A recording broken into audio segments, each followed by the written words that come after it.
और एक बड़ी खबर, नीमच के मामले में कांग्रेस जांच दल ने अपनी रिपोर्ट दे दी है।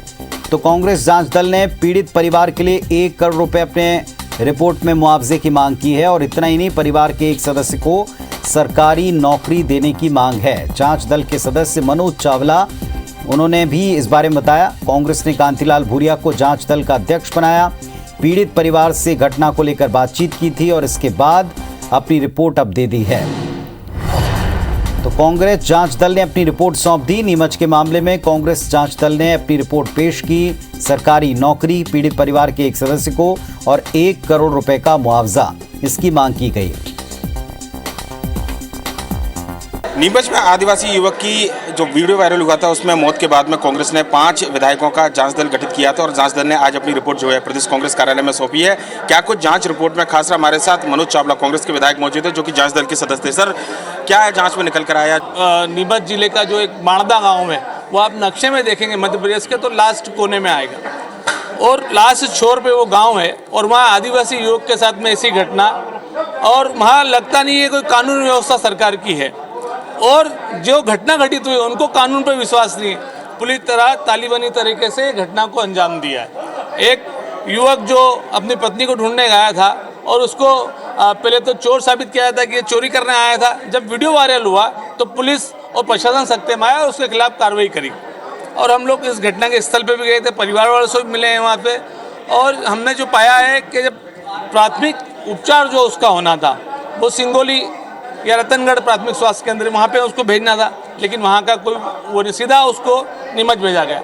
मृत्युकालिक कथन जो उसके होने थे, जब कोई गंभीर अवस्था में पेशेंट होता है और लगता है कि यार इनकी मृत्यु हो जाएगी, संभावना हो सकती है, तो उसके कथन धारा 32 में ले आए थे, लेकिन कोई कथन पुलिस ने नहीं लिए। जब हमने इस विषय में बात की तो पुलिस और जो उसके जांच अधिकारी थी वो करने लगे कि बोले कि वो तो बेहोश था या ऐसा था वैसा था, बात नहीं हो पाई।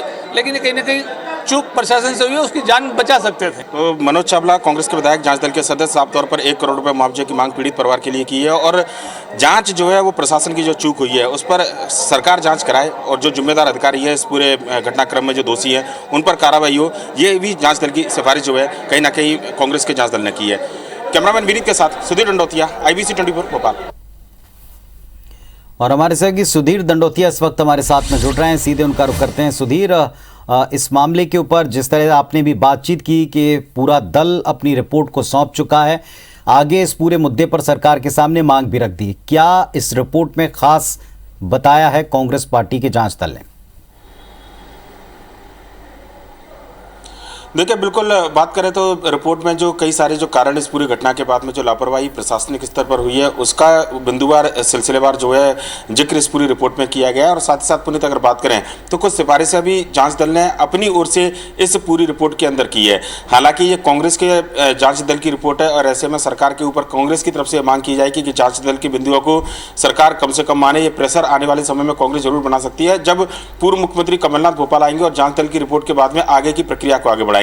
पर लेकिन जिस तरीके से पूरा वीडियो वायरल हुआ था, देश भर में, मध्य प्रदेश में लॉ एंड ऑर्डर को लेकर सवाल खड़े किए जाने लगे थे कि एक युवक की जिस तरीके से गाड़ी से घसीटते हुए ले जाया गया उसको मामूली एक टक्कर के विवाद के बाद, और उसके बाद उसकी जो मौत हुई, आदिवासी राजनीति से जोड़कर इस पूरे मामले को देखा गया था और उस समय आरोप लगाए जाने लगे थे कि जो आरोपी हैं उनको बचाने का काम कहीं ना कहीं किया जा रहा है और राजनीतिक संरक्षण से लेकर प्रशासनिक चूक तक की बात यहाँ पर कांग्रेस ने कही थी, जिसके बाद में कांतिलाल भूरिया की अध्यक्षता में जांच दल बनाया गया था और खुद पूर्व मुख्यमंत्री कमलनाथ ये निर्देश दिए थे कि जो जांच दल के 5 सदस्य हैं जो विधायक है कांग्रेस के, वो जल्दी से जल्दी 1 सप्ताह के अंदर अपनी रिपोर्ट जो है कांग्रेस कार्यालय में सौंपे।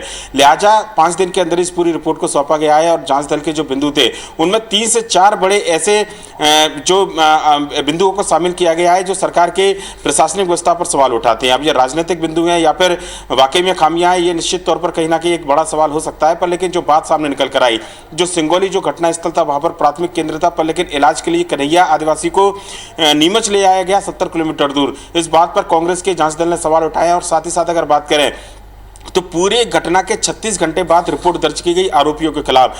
यह भी एक बड़ा गंभीर मामला था जिसमें पुलिस और प्रशासन की भूमिका पर कांग्रेस सवाल उठा रही है और एक निष्पक्ष जांच के साथ में दोषी जो अधिकारी हैं उनके खिलाफ कार्रवाई की मांग कांग्रेस के द्वारा की जा रही है।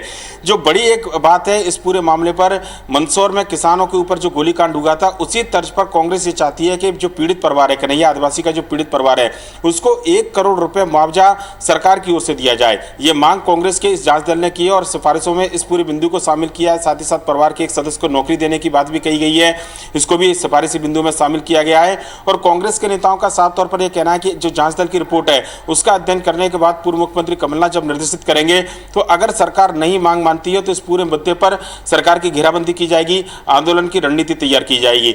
आदिवासी अस्मिता, आदिवासी अत्याचार और आदिवासी उत्पीड़न से कांग्रेस ने इस पूरे मामले को जोड़ा है, जिसके बाद में एक माहौल बनाने की कोशिश कांग्रेस इस पूरे इलाके में कर रही है। क्योंकि जांच दल जो गया था जिसमें कांतिलाल भूरिया अध्यक्ष थे, उन्होंने बताया कि किस तरीके से ये बात सामने रखी गई है कि इस तरीके की घटनाएं अगर होती है आदिवासियों के साथ में तो पूरा आदिवासी समुदाय जो है सामने निकल कर आए और घटना का विरोध करे और कांग्रेस के नेताओं को जानकारी दे। पर लेकिन कन्हैया आदिवासी का मुद्दा पूरे देश भर में गूंजा था। जिस तरीके से वीडियो वायरल हुआ था, एक अमानवीयता का जो पहलू था वो मध्य प्रदेश के अंदर सामने निकल कर आया था और तालिबानी सजा को लेकर लॉ एंड ऑर्डर की स्थिति पर सवाल उठने लगे थे। लिहाजा ये जांच दल कांग्रेस के लिहाज से काफी अहम मानी जा रही है और इस जांच दल के आधार पर आने वाले समय में कांग्रेस आदिवासियों के आंदोलन को लेकर कैसे रणनीति तैयार करे वो कम से कम इस जांच दल की रिपोर्ट के आधार पर ही तय की जाएगी। पुनीत, चलिए, बहुत शुक्रिया आपका इस पूरे डिटेल के लिए। तो कांग्रेस पार्टी का जांच दल अपनी रिपोर्ट पीसीसी को सौंप चुका है और अब इस आधार पर सरकार से मांग भी की गई, आने वाले समय में कांग्रेस मुद्दे को उठाएगी।